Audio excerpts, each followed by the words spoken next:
सर्वप्रथम उपस्थित यहाँ पर जो देव तुल्य बुजुर्ग बैठे हैं उनके श्री चरणों में प्रणाम करता हूँ।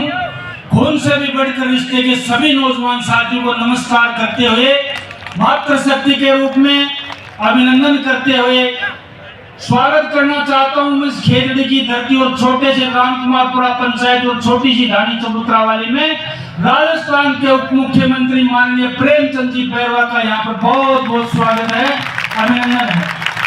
स्वागत करना चाहता हूँ मैं हमेशा परिवार में बड़े भाई की तरह अपने सर पे हाथ रखने वाले और स्नेह रखने वाले, और जब जब भी हम टूटते थे बिखरते थे और हमें दोबारा संभाल लेने वाले मेरे बड़े भाई सतीश जी पूनिया का बहुत बहुत अभिनंदन, दिल से अभिनंदन करना चाहता हूँ।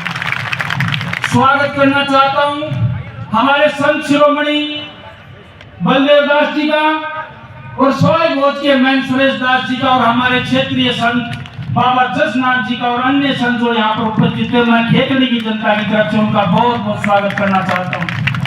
हमारे विधायकगण हमारे सहयोगी के रूप में पधारे हैं और आशीर्वाद के रूप में पधारे हैं, और हमारे सांसद महोदय जो हमेशा हमारा स्नेह रखते हैं और जिले में इतना घूमते हैं और खेतड़ी में विशेष कर आते हैं, और इस मेले में तो वो जब से बने हैं उस कार्यक्रम में हमेशा पधारते हैं। मेरे बड़े भाई नरेंद्र जी खींचड़ का स्वागत है। जावर सिंह जी खर्रा जो हमारे परिवार की तरह स्नेह रखते हैं उनका भी स्वागत है।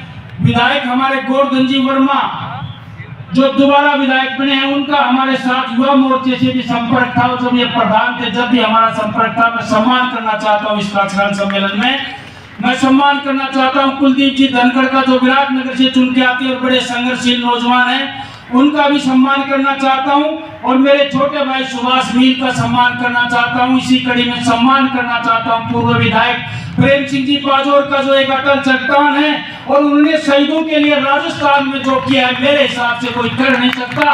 और आप समझते हो कि बिना कारण किसी की बड़ाई करना इंजीनियर धर्मपाल का स्वभाव नहीं है।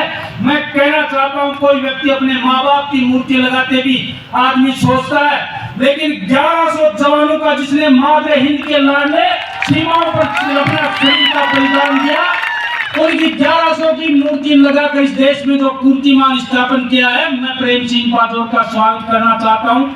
पूर्व विधायक है सुखकरण जी चौधरी जो हमारे साथ साथी और सहयोगी के रूप में रहते हैं। दुर्भाग्यवश 419 वोटों से ये छोटी सी जीत बड़ी खाती है साथियों।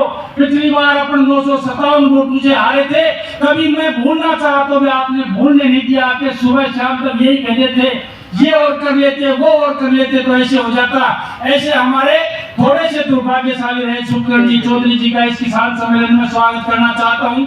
मैं स्वागत करना चाहता हूँ पूरी जनता और उपखंड खेतड़ी की तरफ से और रामकुमारपुरा की धरती की तरफ से केडी बाबर जी का पूर्व विधायक और हमारे यहाँ पर जो प्रभारी हैं उनका स्वागत करना चाहता हूँ। हजारी लाल जी का स्वागत करना चाहता हूँ। और निश्चित रूप से मेरे से कोई ना कोई गलती जरूर होगी, किसी का नाम जरूर छूटेगा, वो अगले मेले में बिल्कुल नहीं आएगा, ये बात है। इसलिए मैं सम्मानीय मंच कह के सबका सम्मान करना चाहता हूँ, उपस्थित समुदाय का सम्मान करना चाहता हूँ। लेकिन इस बार मुझे एक बात कहना जरूर चाहूंगा आप लोगों से कि पहले जब हम इस कार्यक्रम करते थे, किसान सम्मेलन करते थे, तो निश्चित रूप से आप में जोश होता था।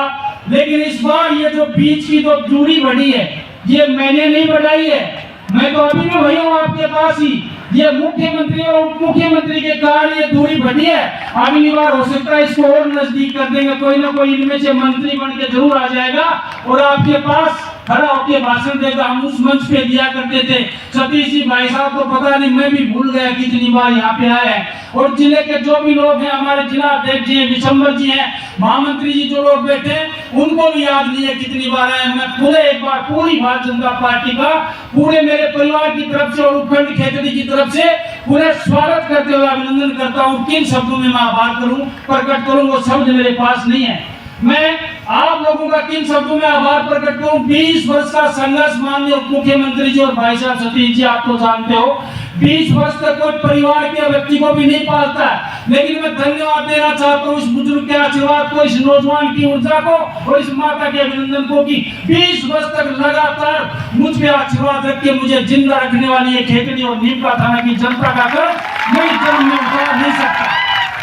मैं इस जन्म में क्या मैं 7 जन्म लूं तो भी आपका कर्ज नहीं उतार सकता। मैं अपने रक्त की एक एक बूंद निचोड़ के आपके चरणों में डाल दूं तो भी समझता हूं वो कम है। मेरा परिवार, मेरे साथी सहयोगी, मेरे रिश्तेदार आपके ऋणी और आपका ऋण उतार नहीं सकता। ये मैं निवेदन करना चाहता हूं, अगर जरूरत पड़ी तो आपके लिए कहीं तक भी कुछ भी करने की गुजर जाऊंगा और किसी भी हद तक गुजर जाऊंगा, ये आप लोगों से कहना चाहता हूं।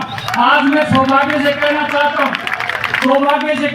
हूं, कई चुनाव हम थोड़े थोड़े मार्जिन से डिफीट जरूर हुए, लेकिन प्रदेश में भारतीय जनता पार्टी का जो स्नेह है, जो प्यार है, चाहे वो मुकेश जी भाई साहब और जो प्रदेश के जो भी पदाधिकारी हमारे प्रदेश अध्यक्ष हैं, चाहे राष्ट्र के नेता हैं, मैं इतना कह सकता हूं, मैं चुनाव जरूर छोटे छोटे मार्जिन से हारा, लेकिन ना दिल्ली का आशीर्वाद कभी कम रहा और ना जयपुर का मेरे ऊपर आशीर्वाद कम रहा। मुझे तो माननीय भजनलाल जी ने एक बार कहा था कि भाई इस बार, पिछली बार जब मैं चुनाव हार के गया तो उन्होंने कहा, अरे भाई धर्मपाल, तू किसी अच्छे से पंडित को दिखा, तेरे योग और संजोग तू दिखा। हमने तो सुना था कि कर्मों का कांकड़ा लगता है, तेरे तो बड़ी सारी शिला लगी है। तो मैंने भजनलाल जी को कहा, अभी मान्य, और अब तो आप किस्मत लिखने वाले ही बन गए, अब लिख दो जो लिखना है जो आप लोगों को। इसलिए आप लोगों से मधुर है, हम राजनीति से कोई काम नहीं करवाते हैं। हम अधिकारियों को भी कहते हैं प्रेम से काम करो, दिमाग पे बिना लोड लिए काम करो। पहले आप लोगों को भी पता है, लोगों को ये कहते थे, अधिकारियों को विपक्षी लोग कह के डराते थे, अगर इंजीनियर धर्मपाल जिस दिन विधायक बन गया तो आपको खा जाएगा, पता नहीं क्या हो जाएगा। मैं सबसे पहले मैंने यही कहा था एक मेरी सार्वजनिक मीटिंग में कि काम करो जनता के, आपको कलम की ताकत दी है और 5 वर्ष के लिए मुझे भी कलम की ताकत बख्शी है। किसी का भला कर सकते हो तो कर जाओ, वरना रिटायरमेंट होने के बाद में कोई नमस्कार भी नहीं करेगा। वो याद रखेगा कि जब आप सीट पे थे तब आपने क्या किया। रहेंगे जो बन पड़ेगा, जितना बन पड़ेगा। ये जोश में नहीं कह रहा हूँ, जोश में वो व्यक्ति कहता है जो पहली बार चुनाव लड़ता है और पहली बार जीतता है। 24 घंटे आपके लिए हूँ, जैसा हूँ, जैसा भी हूँ, जितना हूँ, मेरे परिवार के पूरे परिवार के सदस्य आपके लिए तैयार हैं। ये निवेदन करना चाहता हूँ माननीय मुख्यमंत्री, उप मुख्यमंत्री की गरिमा में उपस्थिति में कहता हूँ, सतीश जी की गरिमा में उपस्थिति में कहना चाहता हूँ, मेरे इस क्षेत्र में जो पहाड़ी क्षेत्र है, भौगोलिक की स्थिति अनुकूल नहीं है। कभी कभी तो एक बार सरकार ने लिख दिया था कि ये नॉन फिजिबल, इसमें इलेक्ट्रिफिकेशन ही संभव नहीं है। लेकिन मैं धन्यवाद देना चाहता हूँ भैरव सिंह जी को, स्वर्गीय भैरव सिंह जी को, कि यहाँ पर स्वतंत्र में जब वो मुख्यमंत्री को पहली बार इस पहाड़ी क्षेत्र में बिजली पहुंचाई तो वो भारतीय जनता पार्टी ने पहुंचाई, कांग्रेस ने नहीं पहुंचाई। ये राजनीतिक मंच तो नहीं है, लेकिन मैं आग्रह करना चाहता हूँ मुख्यमंत्री जी, आप हमारे से सीनियर और आज आपके पास कलम की ताकत है।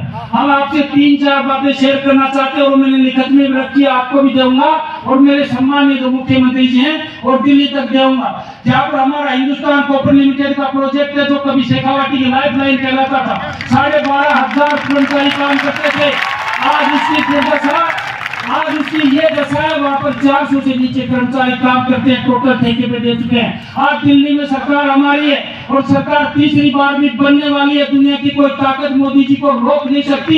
ये ऐलान करना चाहता हूँ 50,000 की इस भीड़ में, जब हमारी सरकार दिल्ली में है, हमारी सरकार राजस्थान में है, भारतीय जनता पार्टी का सांसद है, भारतीय जनता पार्टी का विधायक है, भारतीय जनता पार्टी का जिला प्रमुख है, तो हमारे हिंदुस्तान कॉपर लिमिटेड को जिंदा करके इन युवाओं को रोजगार के अवसर पैदा करिए, आपसे निवेदन करना चाहता हूँ।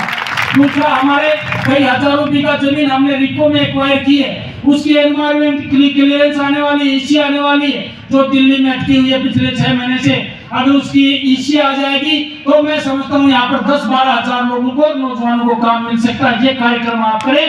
ईसी आने के बाद जमीन आउट हो चुकी है, जमीन एक्वायर हो चुकी है, यहाँ कारखाने लगे, चाहे छोटे लगे बड़े लगे, मेरे नौजवान को, मेरे भाई को, मेरे बेटे को नारनौल, जयपुर या उदयपुर नहीं जाना पड़े, यही खेतड़ी में रोजगार के अवसर उपलब्ध हुए। मैं पुरजोर तरीके से आपसे मांग करना चाहता हूँ। यहाँ पर एक डेयरी का प्लांट है, जहाँ पर 25,000 की कैपेसिटी है लीटर की, लेकिन दुर्भाग्य से उसमें 7-8 हजार लीटर दूध पहुंच पाता है। उसमें अगर आप चाहेंगे और हमारी सरकार चाहेगी, उसको पूरा डेवलप अगर कर दिया जाए तो 2,500 नौजवानों को रोजगार उसमें मिल सकता है, प्रत्यक्ष या अप्रत्यक्ष रूप में। ये मैं निवेदन करना चाहता हूँ। दूसरा, जो आपका ही काम है उसमें कहीं किंतु परंतु नहीं है। हमारे पहाड़ी क्षेत्र जिसमें बांशा खेतड़ी के नाम से एक रिजर्व कंजर्वेशन बनाया गया है, उसमें माननीय श्रीमती हमारी वसुंधरा राजे जी की तरफ से बजट दिया गया था, उसमें अगर और बजट मिल जाए तो सरिस्का और रणथंभौर की तरह हमारे हजारों हेक्टेयर का जो एरिया है उसमें पर्यटक की आवक हो जाए, हमारी सफारी चल जाए और नौजवानों को प्रत्यक्ष और अप्रत्यक्ष रूप से 5000 लोगों को रोजगार मिल सकता है। इसे मैं लिखित में आप लोगों को देना चाहता हूँ। भाषण तो हमने खूब झाड़े और लंबे लंबे मंचों पे झाड़े। अब ये नेता, अब ये जो लोग भाषण पे ताली नहीं बजाएंगे, अब तो ये काम पे ताली बजाएंगे, क्योंकि अब तो ये काम चाहते हैं। अब ये काम इनका नहीं होगा तो निश्चित रूप से इनको मायूसी हाथ लगेगी और इतने वर्ष के संघर्ष के बाद मुझसे उम्मीद भी कुछ ज्यादा लगी है। आपका आशीर्वाद बना रहे और हमेशा आप लोग हमारे साथ कंधे से कंधा मिलाकर काम करें। पुनः एक बार मेरे पिताजी स्वर्गीय रामकुमार जी की पुण्यतिथि पर आप इतनी संख्या में आए हो, मेरे अनुमान से बाहर है। प्रशासन ने भी ये कहा था कि हम तो संभाल नहीं सकते, आप ही संभालो। मैं जब नीम का थाना गया था मूर्ति पे माल्यार्पण करने के लिए, तो यहाँ के सीओ ने कहा साहब हमारे बस की बात नहीं है, हमसे भीड़ काबू